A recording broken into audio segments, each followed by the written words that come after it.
Buenos días. Vamos a dar inicio a la videoconferencia y la tutoría número 6. Este día vamos a ver dos unidades.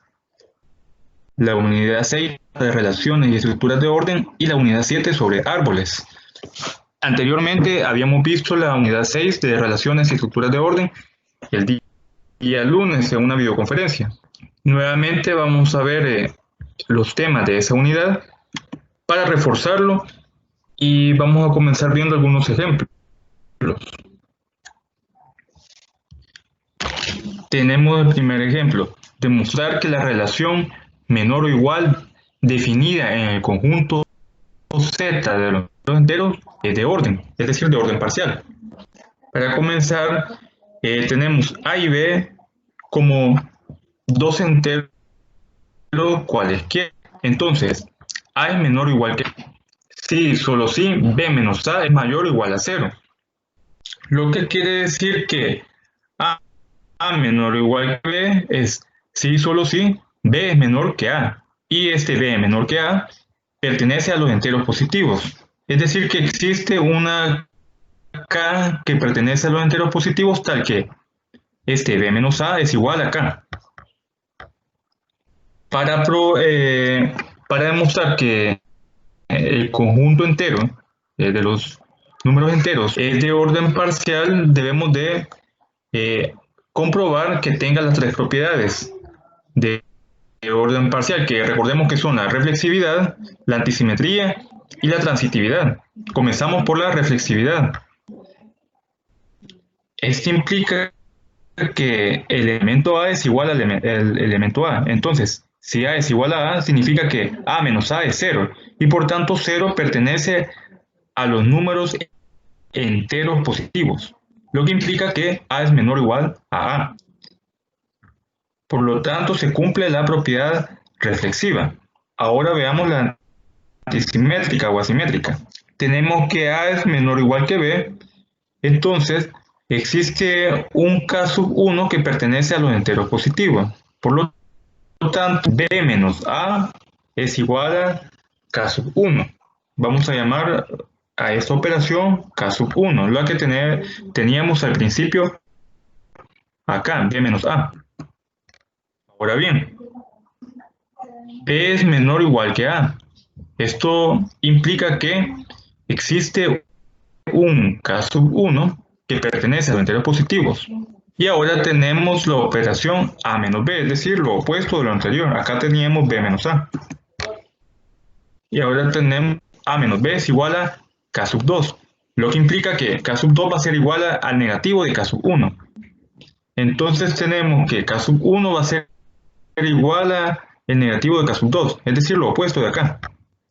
Sí, solo si K sub 1 es igual a K sub 2 y por lo tanto esto es igual a 0. Y por lo tanto acá concluimos de que A es igual a B. Se cumple la propiedad antisimétrica. Ahora comprobamos la propiedad de transitividad, la propiedad transitiva. Tenemos que A es menor o igual que B, entonces existe un K sub 1 que pertenece a los enteros positivos, que es B menos A, que ya lo habíamos llamado K sub 1. Y también tenemos que B es menor o igual que C, y por lo tanto existe un K sub 2 que pertenece a los enteros positivos. En este caso tenemos la operación C menos B. Y a este le vamos a llamar K sub 2. Entonces sabemos que la suma de los enteros positivos es otro entero. Por lo tanto, K sub 1 más K sub 2 pertenece a los enteros positivos. Luego tenemos que B menos A, que es K sub 1, más K sub 2, que es C menos B, va a ser igual a A menos C, porque se relacionan A con C. Por lo tanto, es igual a K sub 1 más K sub 2. Y concluimos de que A es menor o igual que C. Existe la propiedad de transitividad. Así que se cumplen las tres propiedades para los enteros positivos. Se cumple para el conjunto de los enteros, se cumple la propiedad las tres propiedades de reflexividad, asimetría y transitividad para el conjunto de los enteros. Y por lo tanto decimos que es un conjunto de enteros es de orden parcial.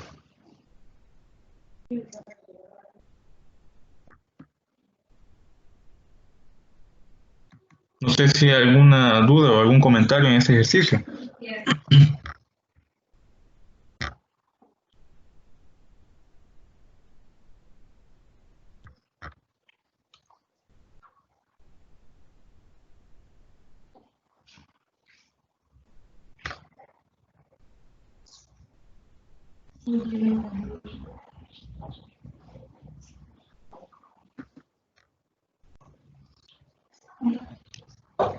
Bueno, pasamos a la siguiente parte, que vamos a ver lo que es un conjunto parcialmente ordenado, el diagrama de Hasse para una matriz y la construcción del diagrama de Hasse.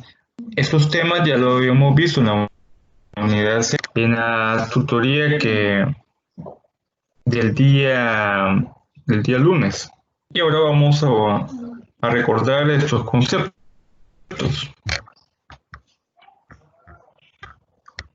Una relación R en un conjunto A es un orden parcial si R es reflexiva, antisimétrica y transitiva. El conjunto A junto con el orden parcial R es un conjunto parcialmente ordenado y se denotará este conjunto por A, R. Y aquí tenemos las propiedades reflexiva, antisimétrica y transitiva.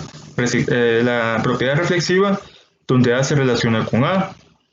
La antisimétrica tenemos que A se relaciona con B y B con A. Por lo tanto, B es igual a A. Y la transitiva dice que A se relaciona con B y se relaciona B con C. Por lo que se concluye que A se va a relacionar con C. El diagrama de Hasse da una relación de orden, y aquí tenemos el símbolo de orden parcial que es menor o igual sobre un conjunto A. Un diagrama de Hasse es un grafo dirigido de la misma, simplificado según algunos. Y aquí tenemos el procedimiento para elaborar el diagrama de Hasse, que ya lo habíamos visto en la tutoría de la unidad 6. Pero vamos a recordarlo.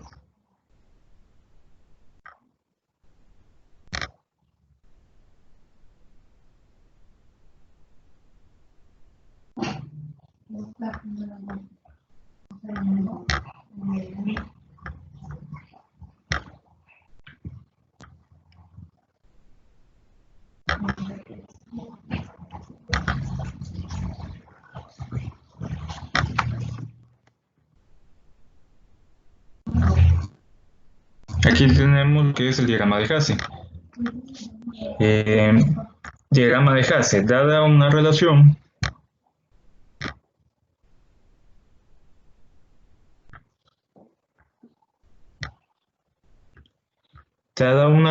de orden sobre un conjunto A, un diagrama de Hasse es un grafo dirigido. De la misma, simplificado según los criterios siguientes. 1. Dado que toda relación de orden es reflexiva, en cada punto de su dígrafo habrá un bucle. Simplificaremos este dibujo eliminándolos todos.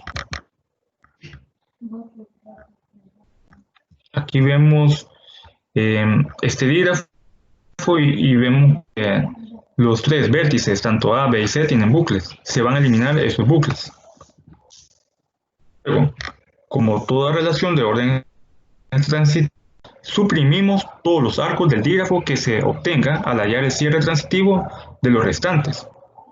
De esta forma, si A es menor o igual que B y B es menor o igual que C, se sigue que A es menor o igual que C, la relación de transitividad. En este caso, omitiremos la arista que va desde A hasta C y mantendremos las que van desde A hasta B y desde B a C. ¿Cómo lo podemos ver acá? Acá tenemos los tres vértices se conectan a B y C y hay uno que conecta de A a C. Este se elimina, solamente nos quedan las conexiones entre cada uno de los vértices.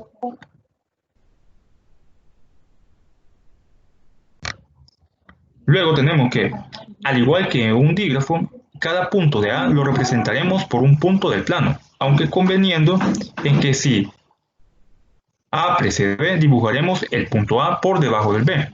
Todas las líneas que unan puntos serán, por tanto, ascendentes. De aquí que se supriman las direcciones utilizadas en los dígrafos.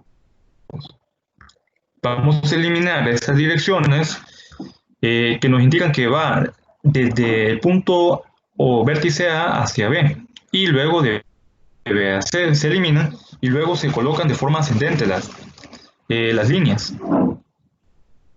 como lo vemos en esta última gráfica. Va de ascendente de A hacia B y de B a C. Ya no es necesario que se coloquen las líneas. Y de esta forma se elabora el diagrama de Hasse.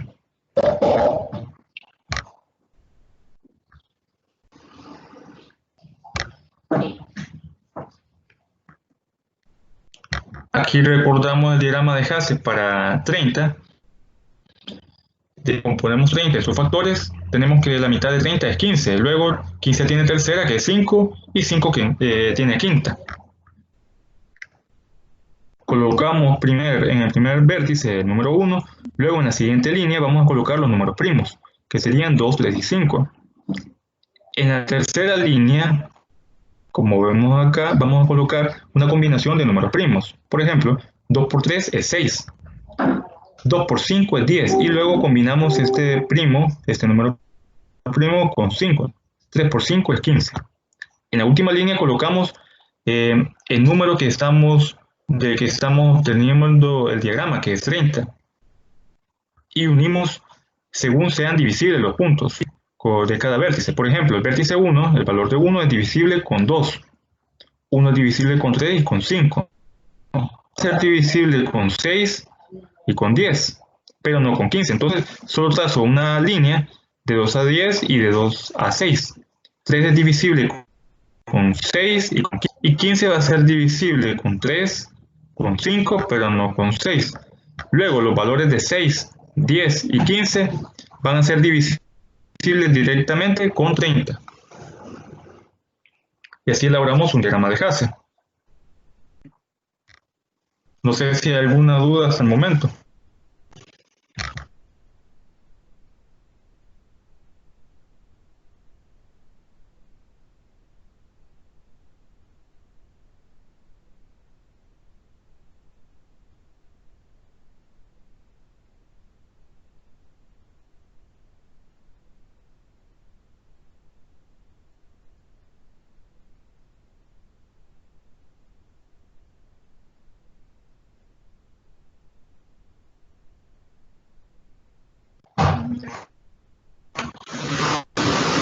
Bueno, continuamos entonces.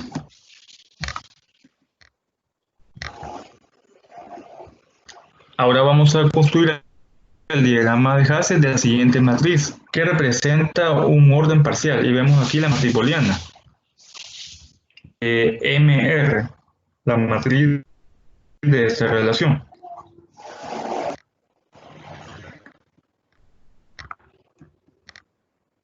Para comenzar, lo que vamos a colocar son valores a cada una de las columnas y a cada una de las filas. Comenzamos colocándole desde A hasta E en las partes de las columnas, es decir, la parte vertical. Y en la horizontal vamos a colocar también valores desde A hasta E. Y a partir de ello comenzamos a obtener la relación de esa matriz, porque sabemos de que esta matriz booleana tiene pares ordenados. Comenzamos con la primera fila y columna, con la columna A y la fila A. Entre A y A hay un 1, así que ponemos A, A. Luego los demás son ceros. Comenzamos con B ahora. B en la fila B y B, tenemos B acá y tenemos A. Entonces colocamos B, A en primer lugar y luego B, B. Y así vamos a ir haciendo para cada una de las filas y columnas. Donde hay una intersección de fila con columna y haya un 1, entonces vamos colocando un par ordenado. C, A, C, B, porque aquí tiene fila C, columna B, y C, C. Luego en la D tenemos D acá y aquí tenemos A, hay una intercepción y hay un valor 1, el coma A. Luego acá, D y aquí bajamos con B, D, y así finalizamos hasta completar todos los valores de 1. Ya que tenemos la relación, podemos construir el dígrafo.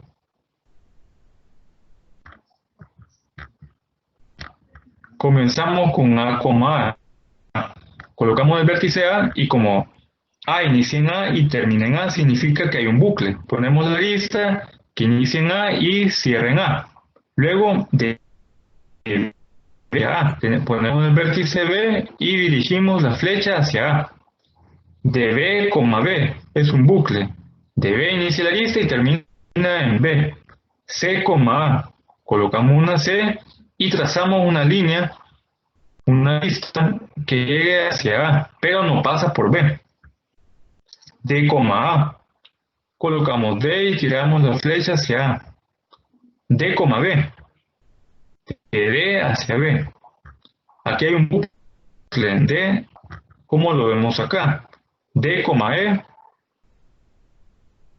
luego E, A. Tenemos aquí E y la tiramos hacia A. Y E, E.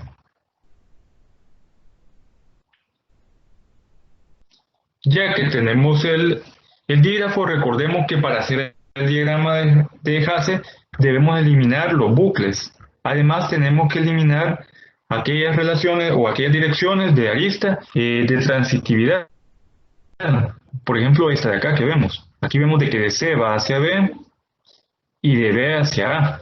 Entonces debemos eliminar la arista que va directamente de C, que es la relación.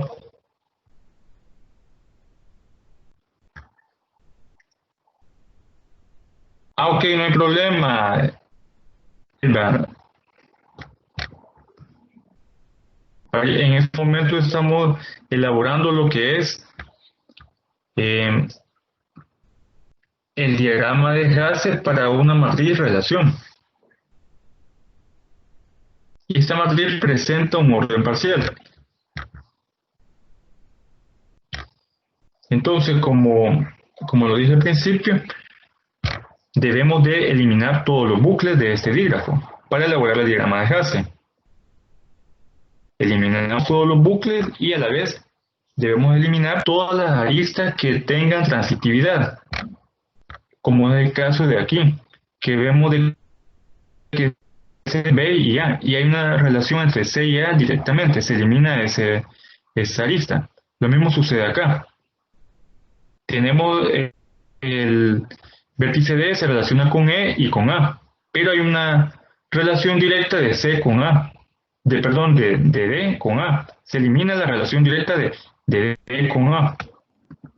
Y por lo tanto el diagrama de Hasse queda de la siguiente forma. C, B y A, como lo vemos en el diagrama de Hasse. Luego de D hacia B, y como hemos eliminado esa relación de transitividad, nos queda la unión de D con E y con A. Y así elaboramos el diagrama de Hasse de esta matriz relación. No sé si tienen alguna duda respecto a este procedimiento.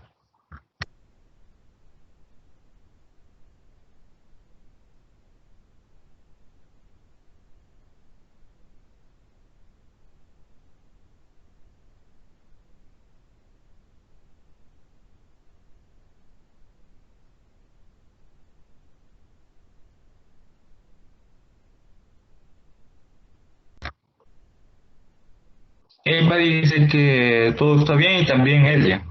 Vamos a continuar. Ahora tenemos acá los elementos extremos de conjuntos parcialmente ordenados, que son el elemento maximal y el elemento minimal. El elemento máximo y el elemento mínimo y la cota, la mínima cota superior que se le conoce como supremo en algunos libros y la máxima cota inferior que se le conoce como ínfimo, también en algunos libros. Y tenemos la retícula.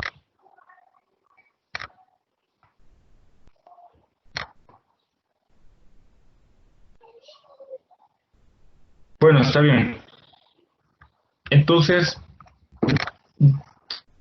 ya habíamos visto lo que era la teoría sobre esto, pero vamos a recordar un poco estos conceptos. Y al final de ver la teoría, vamos a ver algunos ejemplos.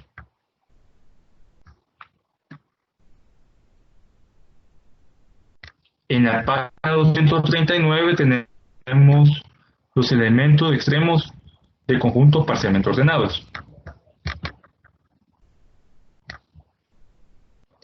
Tenemos que un elemento A pertenece al conjunto A, es un elemento maximal de A. Si no existe un elemento C en A tal que A es menor que C. Un elemento B pertenece a A, es un elemento minimal de A si no existe un elemento C en A tal que E es menor que B.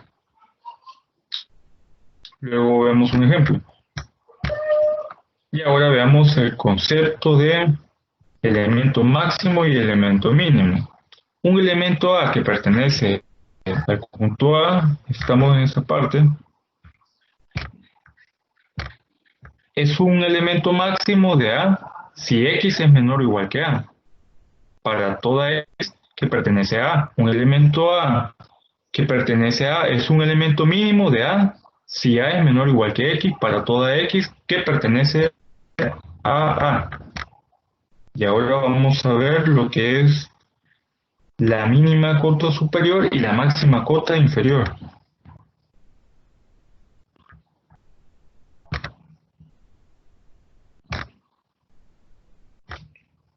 Sea A un conjunto parcialmente ordenado y B un subconjunto de A. Un elemento A pertenece al conjunto A es una mínima cota superior de B si A es una cota superior de B y A es menor o igual que A'. Siempre y cuando A' sea una cota superior de B.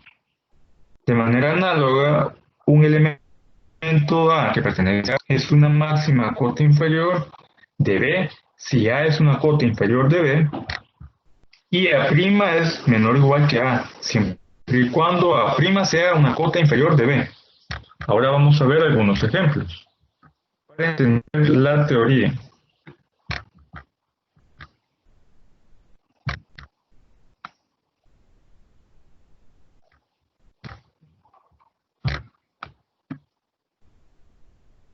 Considérese el conjunto. Estamos en esta parte de acá. Ejemplo 1. Considere el conjunto parcialmente ordenado A cuyo diagrama de clase aparece en la figura 722. Los elementos A sub 1, los de aquí arriba, A sub 1, A sub 2 y A sub 3 son elementos, aquí dice máximo, pero serían maximales de A. Y los elementos de B sub 1, B sub 2 y B sub 3 son elementos minimales. Como podemos ver, aquí tenemos maximales en esta parte y los minimales.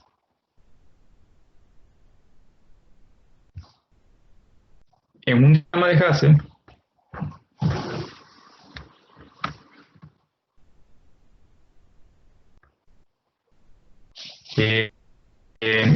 aquí tenemos un maximal y aquí tenemos los minimales.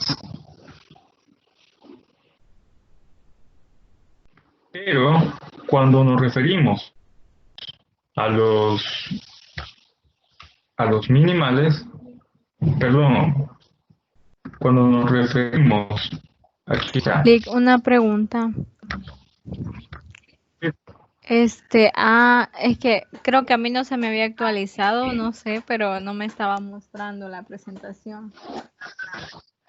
Ah, bueno. Sí, estamos viendo ahorita lo que son los maximales y minimales. Les decía que los maximales los vemos acá en este diagrama de Hasse. Son todos los elementos, las cotas que están más arriba del resto, las superiores. Y aquí los minimales son las inferiores. Pero la diferencia entre maximal, minimal y mínimo y máximo es de que, vaya, por ejemplo, acá tenemos dos maximales, porque son los que están arriba, son los superiores, y aquí tenemos dos minimales.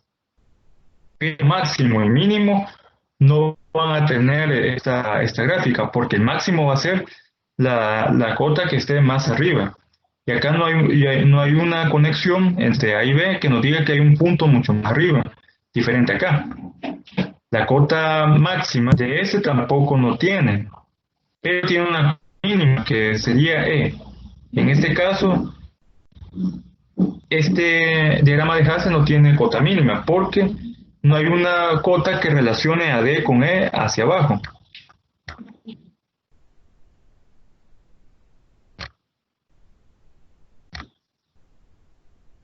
Por ejemplo, este diagrama de Hasse. Esta cota que está más arriba es un maximal y a la vez es un máximo, porque es la cota que está mucho más arriba de todas. Acá tenemos cotas que están abajo que son mínimas, pero estas cotas no son mínimo, porque el mínimo tendría que ser una cota que esté mucho más abajo que estas dos y que relacione, que haya una arista que relacione al punto A y al punto B.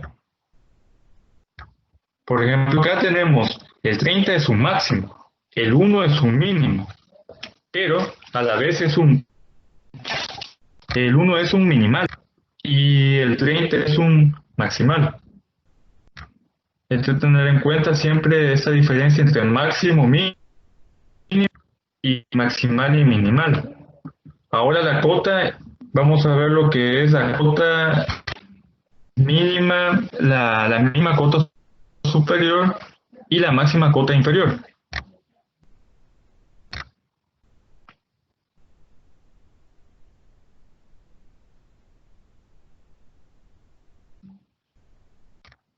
Para ello vamos a ver lo que son las retículas.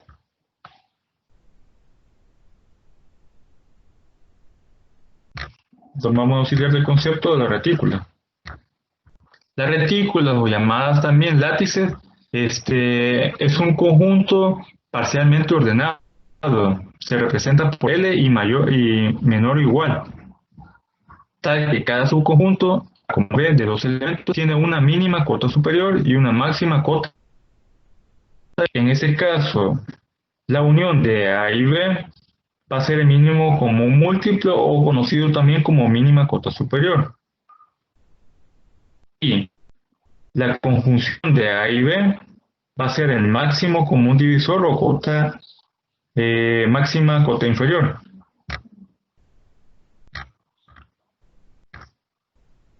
Y vemos acá, vamos a ver un ejemplo. Entonces, hasta el momento sobre el máximo, mínimo y maximal y minimal. En esos momentos vamos a ver lo que se relaciona a retículas y la cota suprema y el ínfimo, que son la mínima cota superior y la máxima cota inferior. No sé si tienen dudas hasta el momento o continuamos con los ejemplos.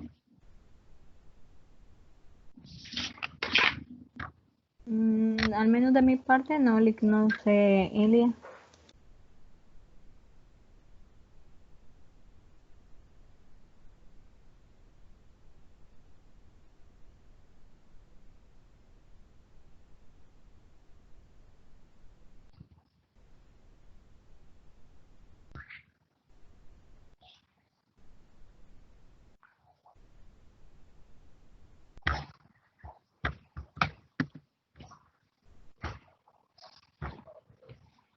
Bueno, vamos a terminar acá, si cada diagrama de Hasse tiene una retícula. Para saberlo, vamos a evaluar algunos subconjuntos y determinar si tiene una cota mínima superior o una cota máxima inferior, que se conoce como supremo e ínfimo.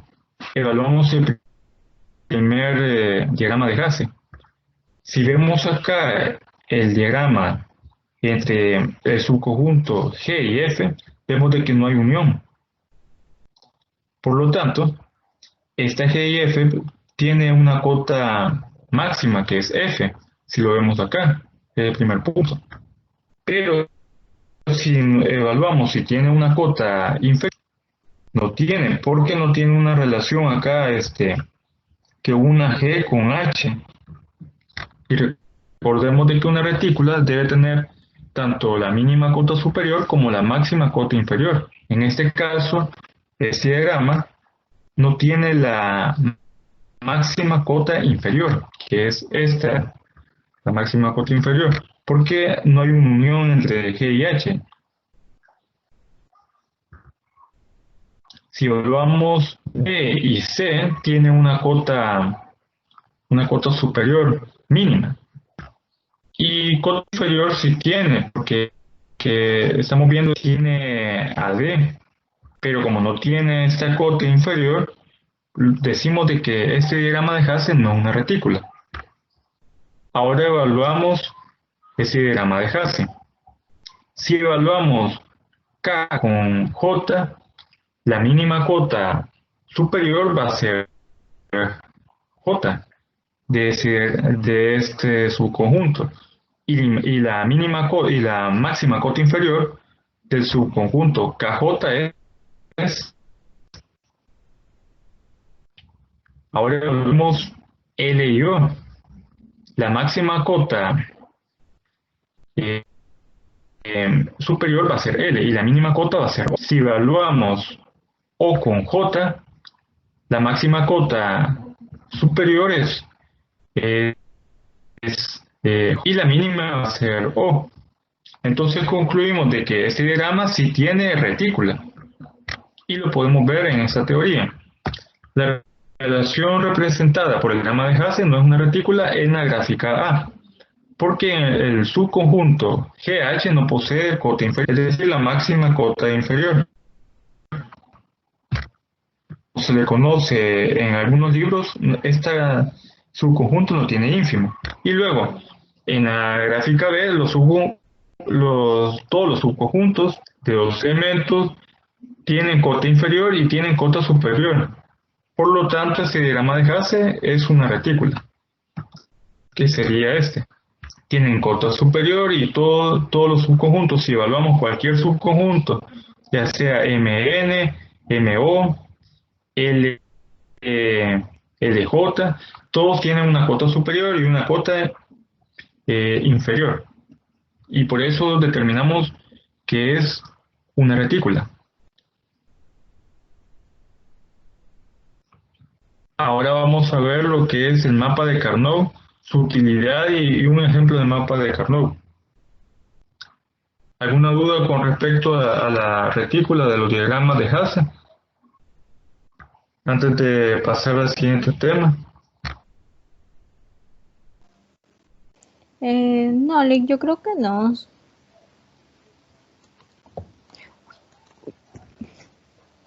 Muy bien, ese tema es bastante, aquí es bastante claro esto, porque si tiene cota inferior, pues, y cota superior cada uno de sus conjuntos, siempre va a ser retícula. Veamos entonces el mapa de Carnot. Un mapa de Carnot es uno de los métodos utilizados para la minimización de funciones algebraicas booleanas y es utilizado también para minimizar expresiones del tipo de suma de productos o productos, obteniendo así otra suma de productos y otros productos de suma. Es decir, lo que a lo que nos va a servir el mapa de Carnot es para reducir las expresiones. Así como dice acá, la expresión obtenida va a ser mínima. Se trata de una serie de cuadrados.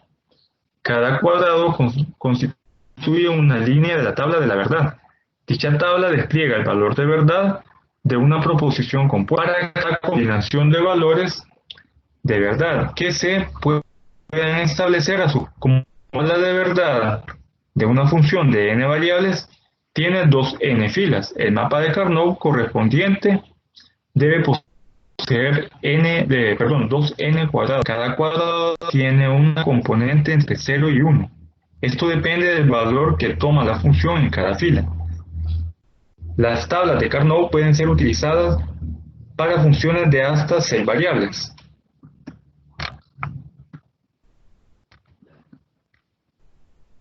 y vamos a ver un ejemplo. Este ejemplo que vamos a ver a continuación se encuentra en la página 279 del libro base. Lo vamos a buscar acá también.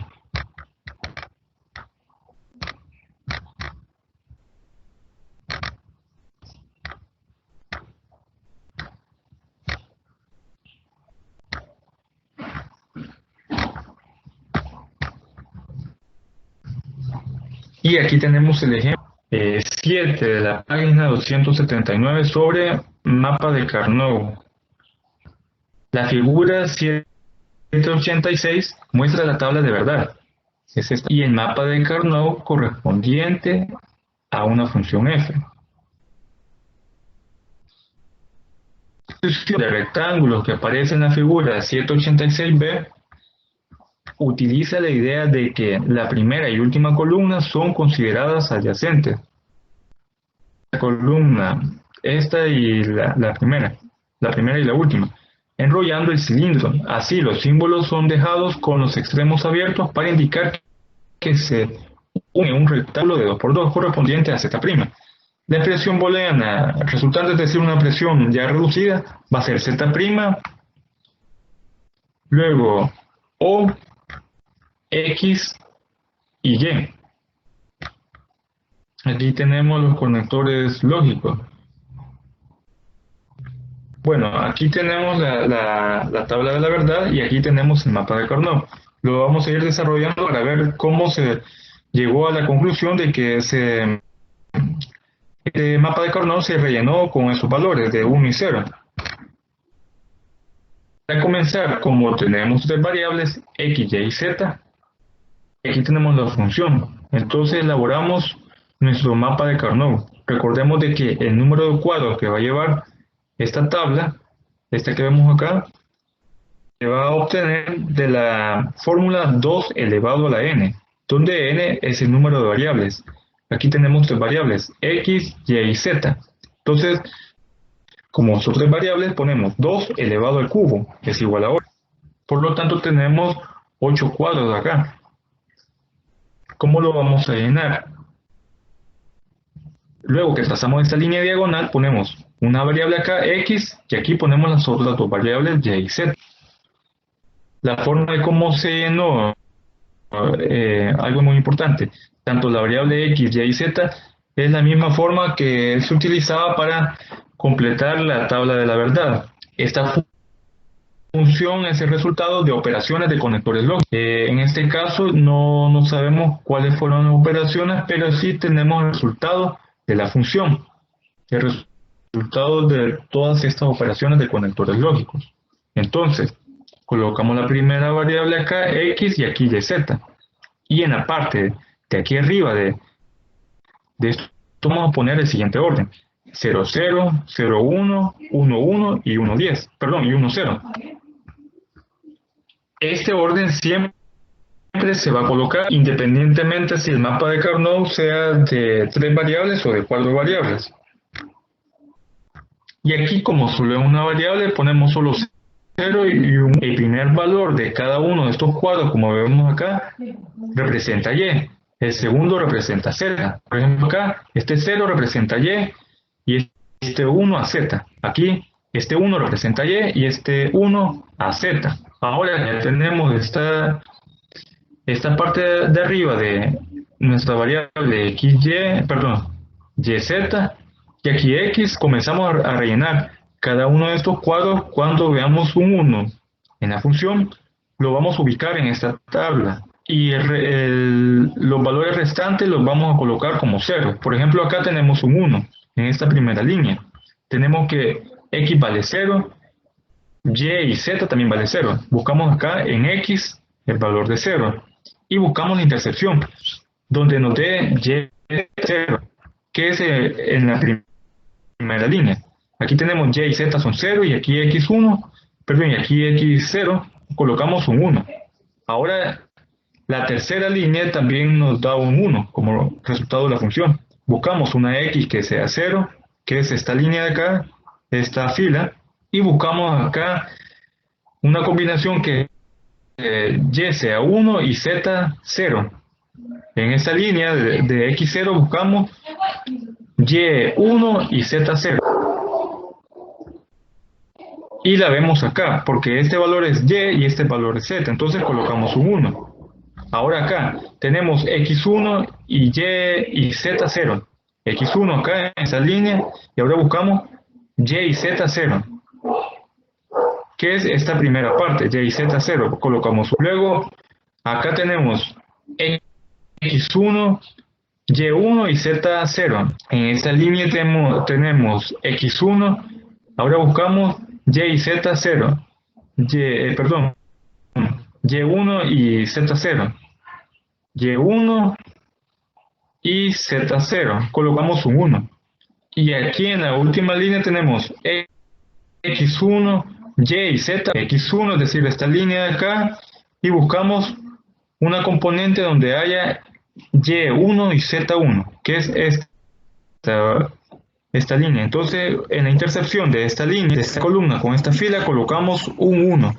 Los restantes van a ser ceros.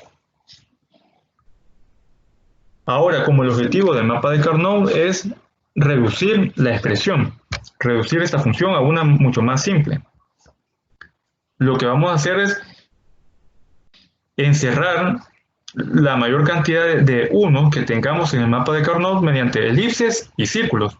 Como podemos ver acá, aquí tenemos dos 1 cerca. Algo muy importante, cuando vayamos a hacer una elipse, no podemos hacerla en diagonal, entonces solo podemos hacer horizontales y verticales. Acá tenemos un valor de 1 en este cuadro y también acá. Podemos trazar una línea. Entre más unos abarquemos, mucho más sencilla va a ser o mucho más resumida va a ser nuestra nueva función. Entonces tenemos dos valores de 1, acá los encerramos. Y acá tenemos dos valores de 1 y acá también. Como el mapa de Carnot se puede doblar, agarramos un medio círculo acá con estos dos valores de 1, a pesar de que se traslape con la elipse que vamos a formar acá, trazamos un medio círculo de este lado y el otro medio círculo en el lado opuesto, de esta forma. Trazamos una elipse y trazamos un medio círculo en este lado y en este lado también, para que se forme un círculo completo de 4 valores de 1. Aquí tenemos 2 y aquí otros 2. Y evaluamos. Nuestra nueva función va a ser de la siguiente forma. Comenzamos por los círculos. Tenemos de que en el caso de x, el círculo abarca esta línea horizontal. ¿Cómo lo vemos en esta parte? Entonces decimos de que en este caso, bueno, acá nos faltó el 0 y el 1, pero ya sabemos de que aquí hay 0 y 1. En este caso es 0, en este lado, y en este caso hay un 1, es decir, esto, 0 acá y un 1. Entonces, como el círculo va, en el caso de X va de la línea 1, de la fila 1 a la fila 2, de 0 a 1 hay un cambio, entonces no se coloca X. Ahora Y, Z. El círculo comienza desde este lado hacia acá. Tenemos Y. En el primer valor tenemos un 1 y en el segundo tenemos un 0. Entonces hay un cambio de 0 y 1, lo mismo que sucedió con X. Entonces no va la variable Y. Acá tenemos un 0 en Z y acá también tenemos un 0. Como no cambia, entonces en nuestra nueva función se coloca la Z. Pero como son valores de 0, se le pone una prima, Z'. Ahora ponemos el signo más. Veamos la elipse. En el caso de X, aquí tenemos un valor de 1, que en este cuadro. Entonces tenemos 1, porque abarca esto, la elipse es horizontal. X no va a cambiar, entonces colocamos una X, porque es valor de 1. Ahora la elipse la vemos con la variable Y y Z. En el primer elemento de Y tenemos un 1. Y en el segundo elemento tenemos otro 1. ¿Por qué? Porque la elipse abarca dos columnas. Esta elipse horizontal. Tenemos acá Y y tenemos acá y. Significa que la y va a cambiar en el valor de 1 y colocamos xy. Ahora z. Z son los segundos valores. Tenemos acá un 1 y tenemos acá un 0. Hay un cambio de 1 a 0, por lo tanto z no va en nuestra nueva función. Y así se resume la función. Esta función que tenemos acá la podemos expresar de una forma más corta como z' más x por y. También, en vez de ponerle signo más, podemos utilizar este conector lógico, que es de unión. Z' unión de, abrimos paréntesis, x, y esta es la conjunción de y, que es lo que habíamos visto en esta parte. La conjunción a conjunción es una multiplicación y la unión es una suma.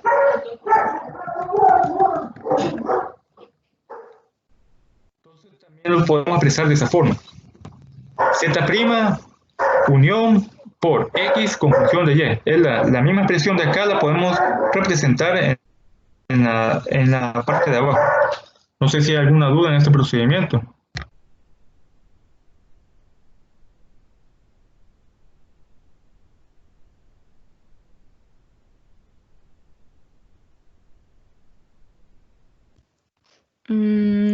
Yo creo que no, aunque está un poquito enredado, tal vez ya más después, tratando de hacer despacio en el cuaderno, tal vez lo entiendo.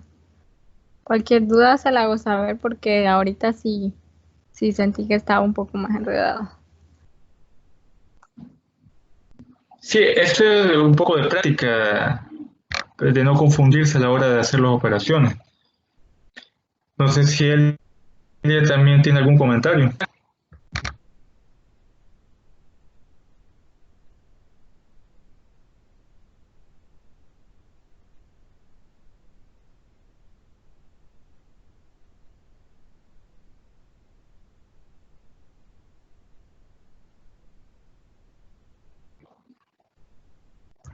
Bueno, vamos a continuar entonces.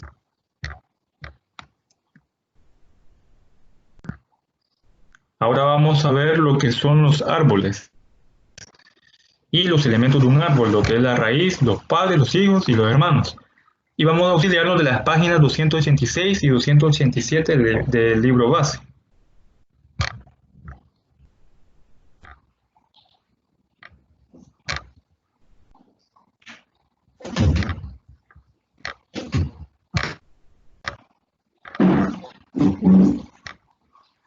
Tenemos aquí el capítulo 8 del libro que habla sobre los árboles.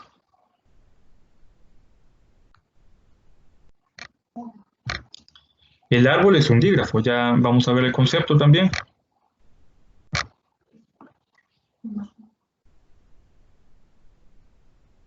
Tenemos en esta parte. Sea A un conjunto y T una relación en A. T es un árbol si existe un vértice B sub 0 en A, con la propiedad de que existe una única trayectoria en T, de B sub 0 hacia cualquier otro vértice en A. Pero no existe una trayectoria de B sub 0 a B sub 0. Más adelante se mostrará que el vértice B sub 0 descrito en la definición anterior es único. Al vértice B sub 0 se le conoce como raíz también.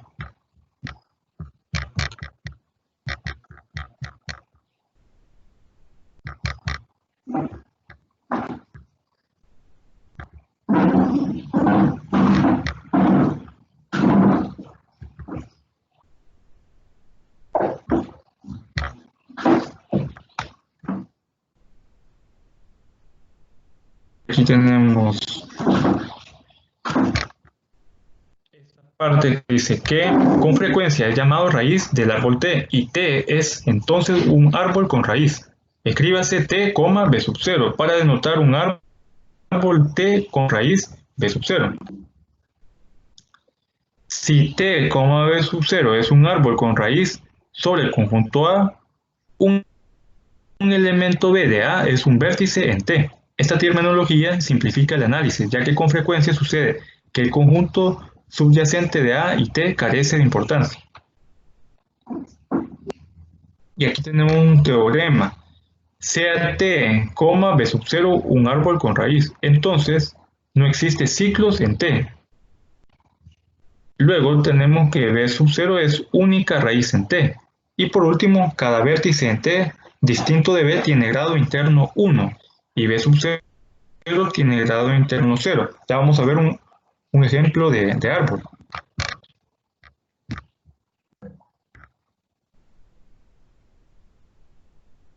Aquí tenemos un árbol.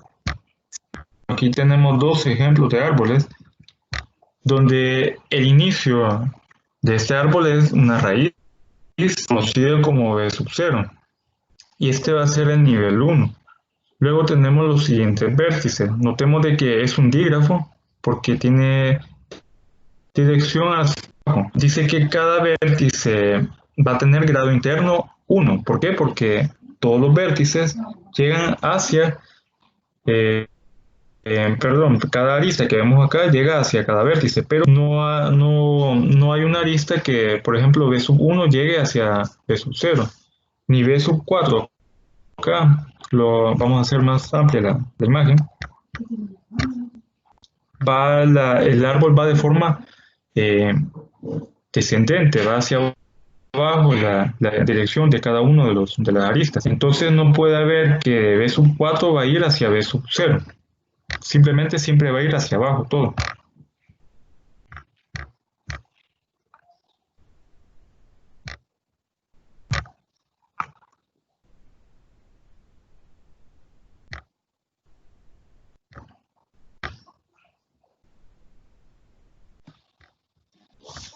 Bueno, luego de terminar el teorema también tenemos lo siguiente. El teorema 1 resume las propiedades geométricas de un árbol. Con estas propiedades en mente, es posible analizar la apariencia del dígrafo de un árbol típico. Primero se traza la raíz B sub 0, ninguna arista entra a B sub 0, como lo habíamos explicado acá. De B sub 0 salen las aristas hacia los demás vértices. Ninguna arista va a ir por ejemplo, de B sub 1 a B sub 0.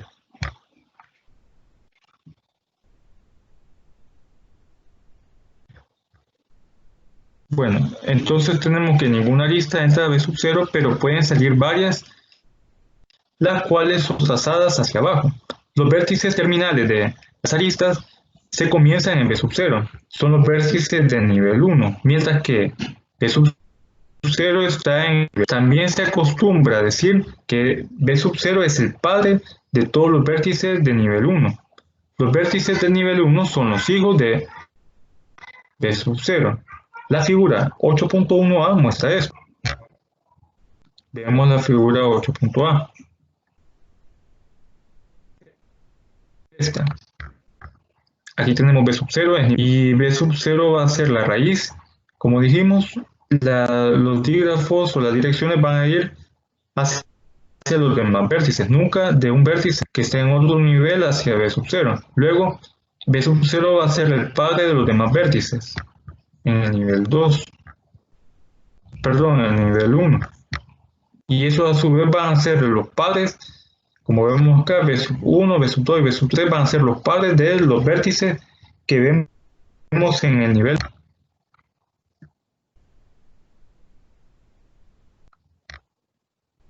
Cada vértice en el nivel 1 no tiene otras aristas que entren en él, por la parte C del teorema 1.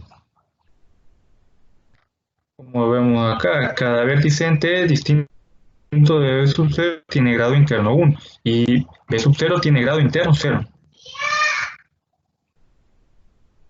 Pero cada uno de estos vértices puede tener aristas que salgan de él. Se trazan las aristas que salen de un vértice de nivel 1 hacia abajo y terminan en diversos vértices que están en el nivel 2.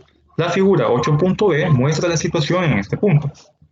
En estos niveles también existe una relación padre-hijo y en toda pareja consecutiva de niveles.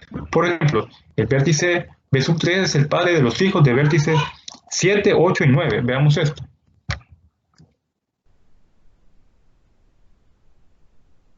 Tenemos acá el vértice 1, que es la raíz, y estos son el nivel 2.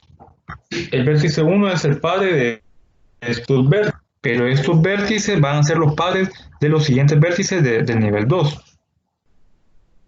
El vértice 3, por ejemplo, es padre de vértices 7, 8 y 9. Estos vértices que tienen un mismo padre que el vértice 3 van a ser considerados hijos del vértice.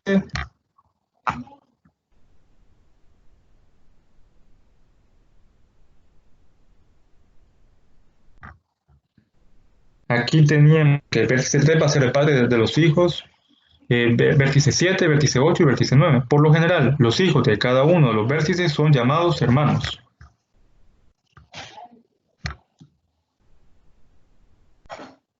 Aquí lo podemos ver. Estos son los hijos del vértice 3 y son llamados hermanos. También estos van a ser conocidos como... Estas hojas ya no van a producir más hijos, porque hasta aquí llega este árbol.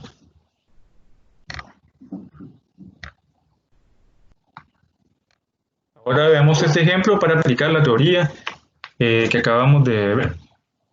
Considere el árbol con raíz t, a de la siguiente figura. Y aquí tenemos este árbol. Y se nos pide calcular, lo primero, enumerar todos los vértices del nivel 3. Luego, enumerar todas las. ¿Cuáles son los hermanos de I? Este vértice de acá. Calcule el árbol T, paréntesis C, y calcule el árbol del vértice D.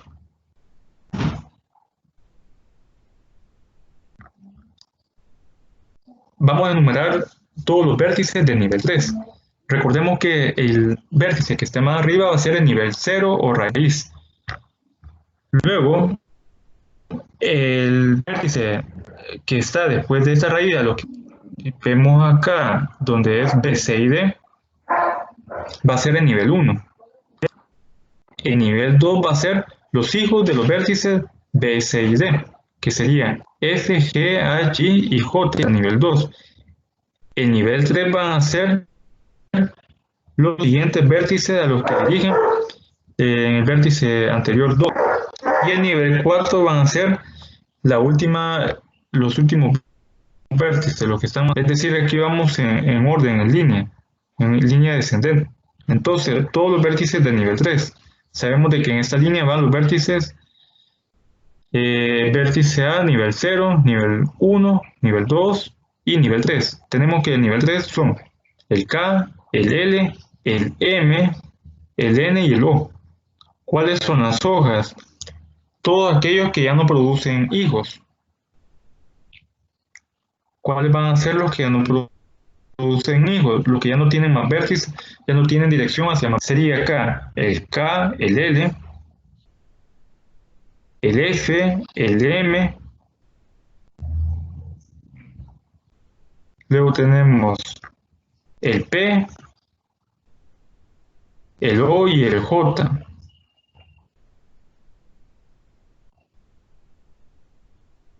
Aquí nos faltó el H también, porque el H ya no va a tener más hijos, porque está también en la línea de F. Vemos de que H ya no da dirección a otro vértice. ¿Cuáles son los hermanos de I? Los hermanos de I van a ser H y J. Y es hijo de T, tiene los siguientes hijos: H, I y J. Entonces, ¿cuáles van a ser los hijos de I? Serían N y O. Luego, para calcular el árbol de C, eliminamos, a partir del vértice C, eliminamos el resto de las demás ramas. Solamente nos queda C, F, G y M. Y así construimos el árbol de C, el de D. Eliminamos todo lo que está a la izquierda. Nos queda D, H, I, N, O y P. D, H, I, N, O, P. Y también nos va a quedar el vértice J. No sé si hay alguna duda en este ejercicio.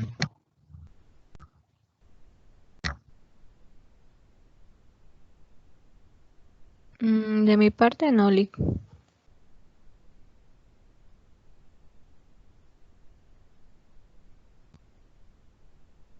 ¿Alguna duda, Eli?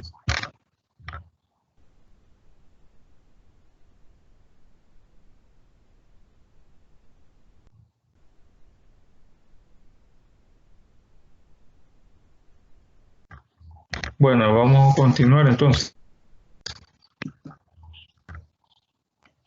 Ahora se nos pide construir el árbol de la expresión algebraica y tenemos aquí la siguiente expresión. Tenemos operaciones. Tenemos 2 por x más 3 menos 4 por x. Luego tenemos más x menos la operación 3 por 11.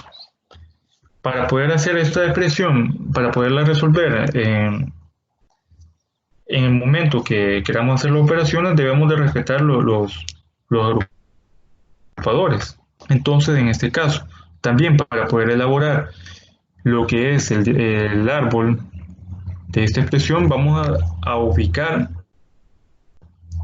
el operador central. El operador central es decir, el signo o la operación principal de esta expresión. Para ello tenemos que fijarnos en los paréntesis. Aquí tenemos esta operación 2 por x. Luego tenemos más y tenemos esta operación. Queremos de que este paréntesis abre la expresión y cierra acá. Entonces, desde ese paréntesis hasta el final, hasta este paréntesis, tenemos una operación. Y luego tenemos aquí el signo más y abre paréntesis nuevamente, x menos la expresión interna de acá. Significa que el operador principal de esta expresión algebraica es este signo más. Por lo tanto, la raíz de este árbol va a ser este signo más. Luego, a partir de ello vamos a trazar los demás vértices. Los demás vértices van a comenzar por los operadores principales de las siguientes expresiones. Comenzamos desde este signo más hacia la izquierda. ¿Cuál es el operador principal de estas dos operaciones? Aquí tenemos un paréntesis y aquí tenemos otro también. 3 menos paréntesis, 4 por x. Significa que este signo más es el operador principal de la expresión de la izquierda. Colocamos un signo más. Y como vamos comenzando por la izquierda, luego de este signo más, en este paréntesis, el operador principal es el por. Colocamos esta x de por en un vértice. Y este por está dividiendo al 2 y a la variable x. Entonces colocamos vértice 2 y vértice x. Ahora regresamos al signo más. Aquí tenemos x, regresamos a este signo más que representa a este. Tenemos aquí un signo menos. Trazamos un vértice para signo menos. Y en este signo menos tenemos dos operaciones. Tenemos el 3 y tenemos este paréntesis que incluye a x. Colocamos un 3 y colocamos el operador x. Y x opera a 4 y a la variable x. O sea, este por opera a 4 y a la variable x. En este por trazamos dos valores, el 4 y la variable x, que están aquí. Ya que tenemos ya expresado la expresión algebraica en este árbol, pasamos a la parte derecha del signo más. Llegamos a la raíz y ahora nos vamos hacia la parte derecha. Vemos de que el operador principal de este paréntesis es el menos. Colocamos un vértice en menos. Y ahora menos opera a dos expresiones, a x, colocamos un vértice x y opera a esta de acá. Colocamos el operador que es por. Aquí tenemos el menos, que es este menos, colocamos x y ahora lo colocamos acá. Y por opera a 3 y a 11. Entonces de este por trazamos dos vértices hacia abajo, 3 y 11. Recordemos de que a la hora de elaborar un árbol, que es un dígrafo, siempre tiene que ser todo de forma descendente, como lo vemos acá, que indica las flechas.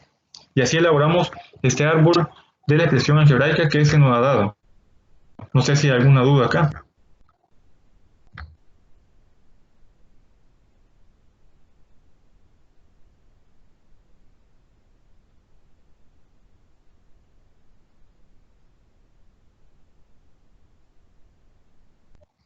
¿Alguna duda, algún comentario, Elba o Elia?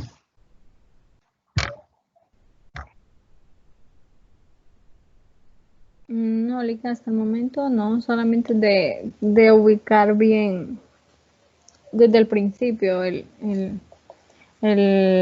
Los El valor operadores. central. No, eso. Sí, el operador, el signo del operador.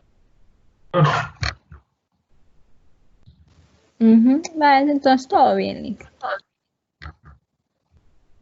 Muy bien, Elba también, Elia dice que no tiene ningún comentario.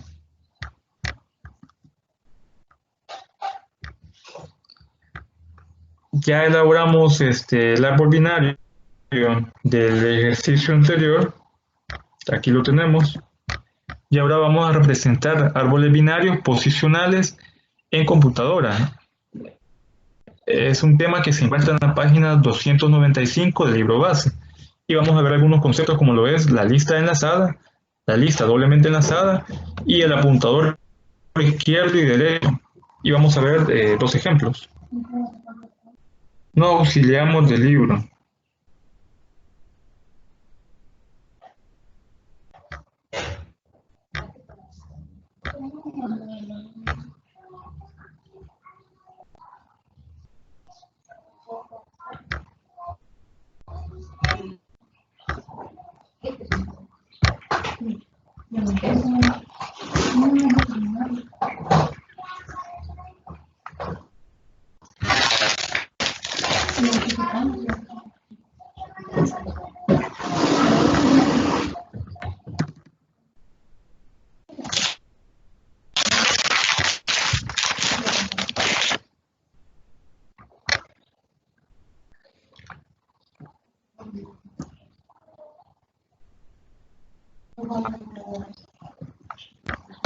Representación de árboles binarios posicionales en computadora.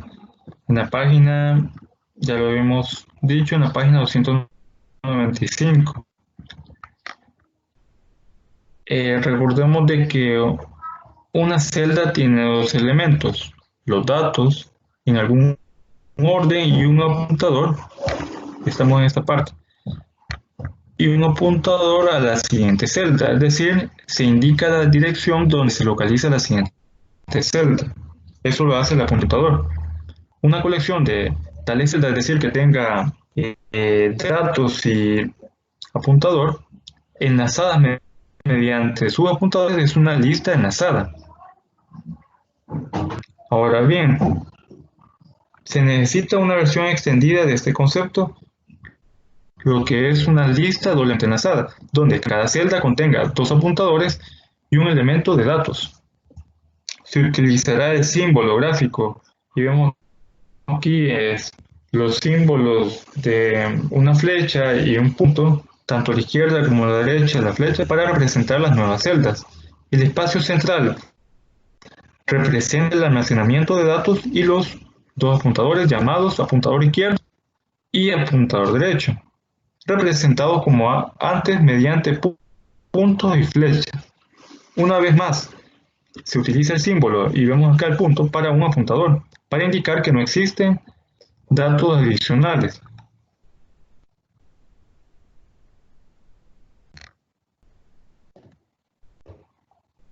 Dice que la lista doblemente enlazada se representa árboles binarios etiquetados posicionales. ¿Y a qué se refiere con un árbol binario posicional? En general, lo que es un árbol posicional se refiere a que los dígrafos de un árbol, lo podemos ver en esta concepto, los dígrafos de un árbol posicional se supondrá que las posiciones de los n hijos para cada vértice son ordenados de forma simétrica bajo el vértice y se coloca en la posición adecuada cada hijo si realmente existe.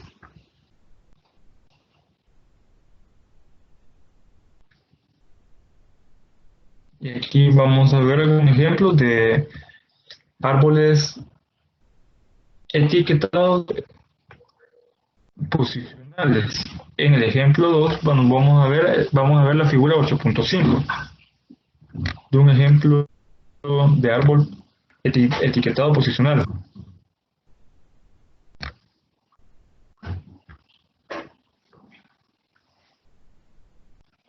Vemos de que las posiciones de los higos de cada vértice son ordenados de forma simétrica. Aquí podemos ver este vértice. Los higos son los valores que van después del vértice, de este vértice. Y han sido etiquetados de manera simétrica. ¿Cómo lo podemos ver? A una distancia igual. Aquí solo tiene, bueno, acá tiene estos colocados de forma simétrica y este vértice también tiene dos hijos. Lo mismo sucede acá. Este vértice es padre de este hijo y sus hijos, como lo podemos ver, están colocados de forma simétrica. Es lo que es un árbol posicional o un árbol etiquetado posicional. Vamos a representar mediante una lista doblemente enlazada este tipo de árboles. Y veamos el primer ejemplo. El ejemplo 2 de la página 296. Considérese de nuevo el árbol binario posicional de la figura 8.5. En la figura 8.9a se representa este árbol como una lista doblemente enlazada en forma simbólica. En la figura 8.9b se muestra la implementación de una lista mediante tres arreglos. Aquí vemos la figura 8.5 fue la que acabamos de ver. El árbol de la figura 8.5, que es un árbol binario donde sus vértices están de forma simétrica, los hijos de los vértices.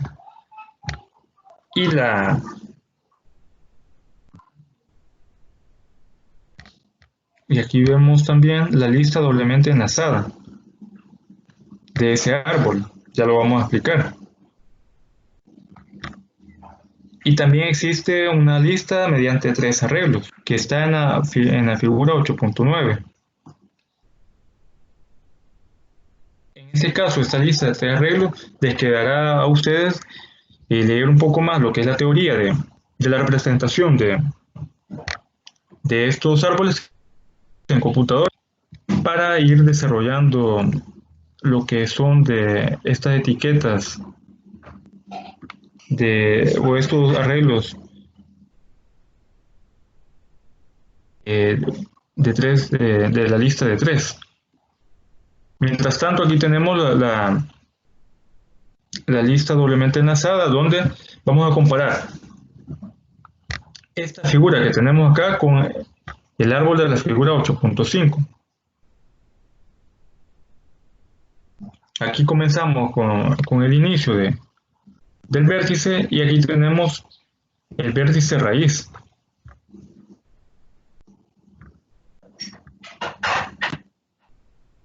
Que es un signo más.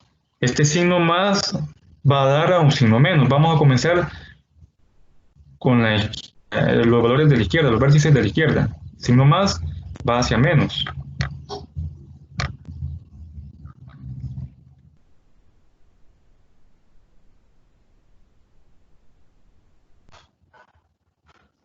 El signo más va hacia menos. Y vemos acá el apuntador,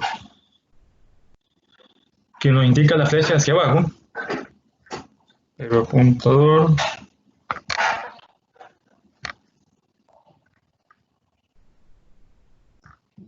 va hacia menos. Y este signo menos nos indica que tiene dos hijos, que serían 3 y X, o en este caso por.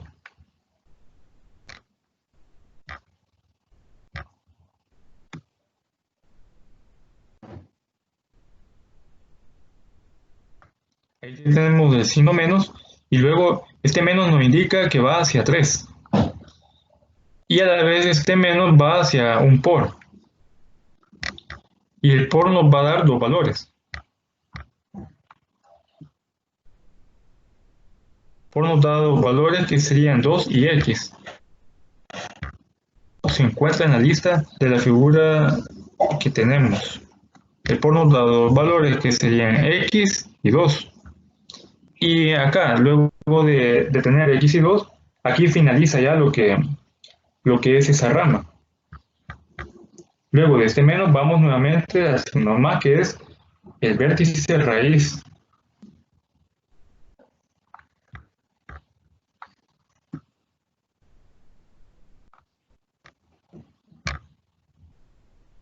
De vamos nuevamente a más, que es el vértice raíz, y luego nos dirigimos a un menos.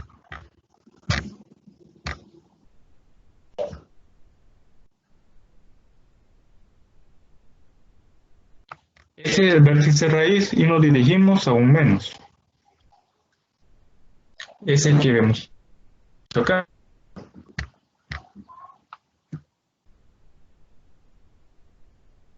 Menos tiene dos hijos, que serían un menos y un más.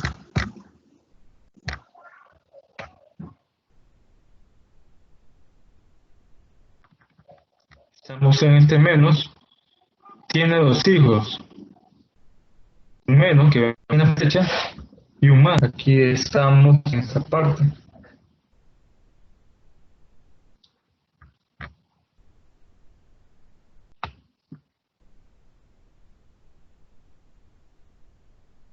Menos un más. En el caso de menos, tiene dos valores, que serían los hijos de menos. Sería una variable x y un 2.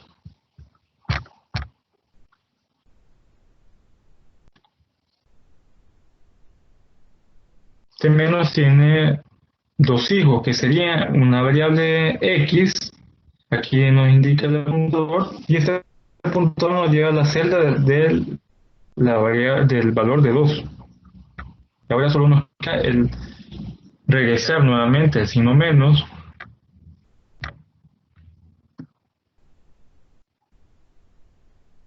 estamos acá, regresamos al signo menos, y este menos nuevamente nos lleva a un signo más, que tiene dos valores, un 3 y un 1.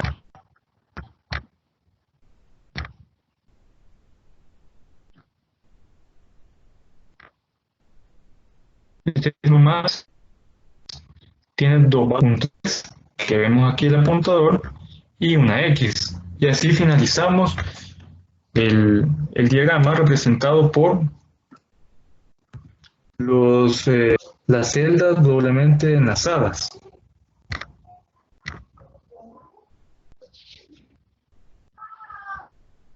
Aquí vemos de que si nomás tenía dos valores, que serían 3 y X.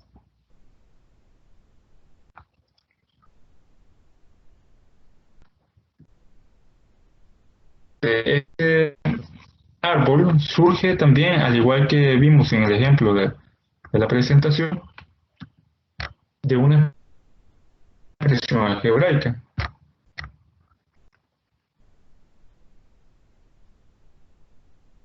que en este caso es esta expresión.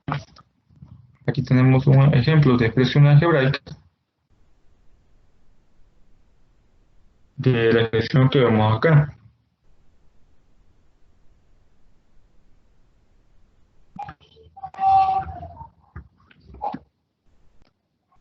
También tenemos un árbol binario, un poco más de la figura 8.6. El procedimiento es similar. Ahora consideres el árbol de la figura 8.6. La figura 8.10a muestra este árbol como una lista doblemente enlazada. Como antes, la figura 8.10b, estamos en esta parte. Como antes, la figura 8.10b muestra la implementación de esta lista enlazada en tres arreglos. Entonces tenemos la 8.10a. 8.10a, que sería la lista doblemente enlazada de este árbol binario que vemos en esta parte.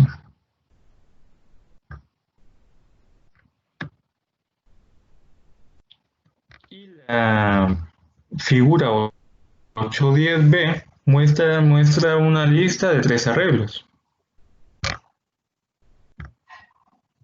Aquí tenemos la 810B. Esta les queda a ustedes para que lean el procedimiento, cómo se obtiene. En cuanto a la lista doblemente enlazada, pues ya lo vimos, siempre colocamos acá en la primera celda el inicio, luego colocamos el apuntador que nos dirige al vértice raíz, que en este caso es un operador de división.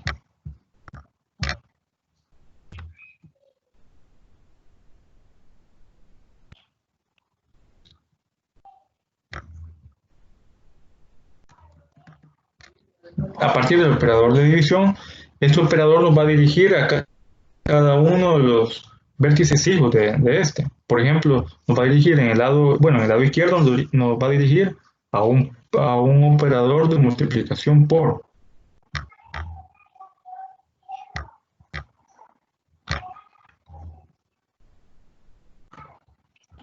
Nos dirige a un operador de por, y este por nos dirige a los hijos, que serían 3 y menos nos va a dirigir a dos valores, a 1 y a x.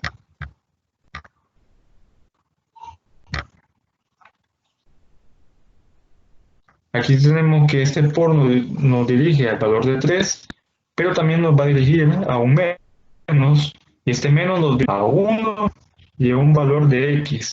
Lo mismo sucede en el lado derecho.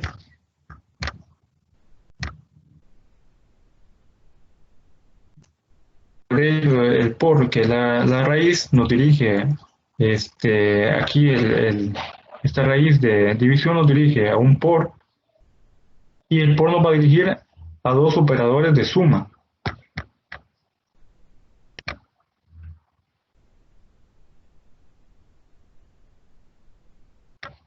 Aquí tenemos la raíz, luego el por nos dirige a dos operadores, que es este lado y está el lado de aquí abajo de suma, y cada uno de los operadores de suma nos dirige también hacia otros vértices. Vamos a ver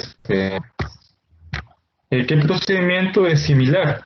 Así como lo hicimos en el ejemplo 2, también el mismo procedimiento se hace acá. Por ejemplo, este por nos dirige a un operador de suma, y el de suma a un valor de 7 y a uno de división.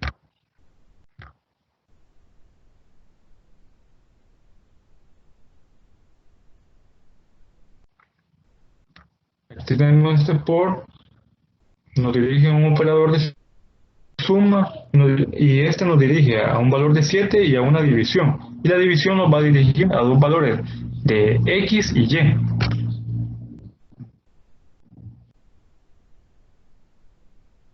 Aquí la división nos dirige a un valor de x y y. Lo mismo sucede con el operador de x, nos va a dirigir, digamos, retrocedemos, como ya finalizamos acá, retrocedemos y vemos acá la x, ese nos dirige a un operador de más, y el más a sus respectivos hijos. Regresamos a x, y más nos dirige a sus respectivos hijos, un menos y un valor de 4.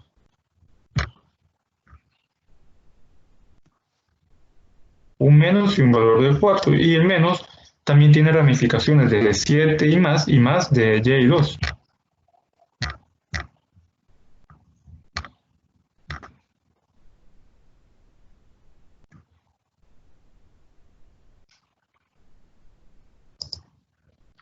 Más tiene de 4, y menos tiene de más y 7. Y a la vez más va a tener de 2 y de y.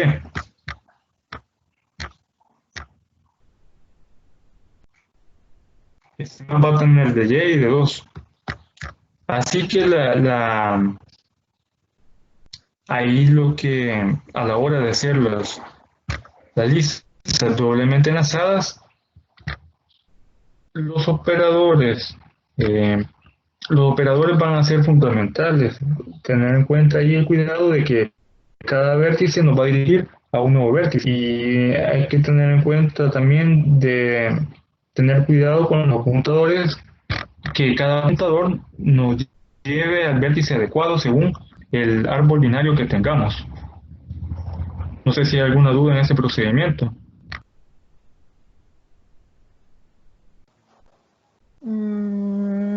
Pues tal vez como usted dice con la práctica va porque sí está algo enredado.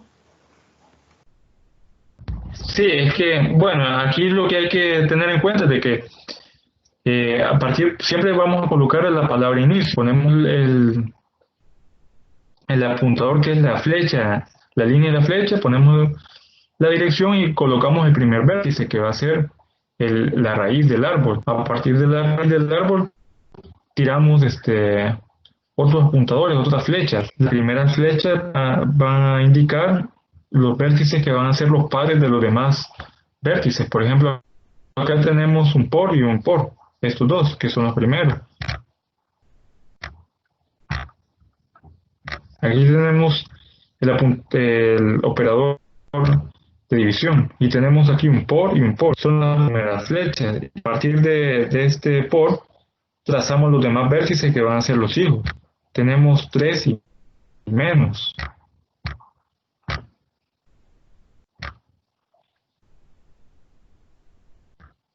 Aquí tenemos el por y aquí tenemos 3 y menos. Y así vamos formando las demás listas de doblemente enlazadas con las celdas. Aquí con la práctica van a ir aprendiendo a elaborarlo de una forma más rápida. En la guía de repaso vamos a ir reforzando algunos de estos temas. No sé si hay otra duda o otro comentario. No, todo bien, entonces cualquier cosa o duda que surja se la haremos saber. Bueno, está bien.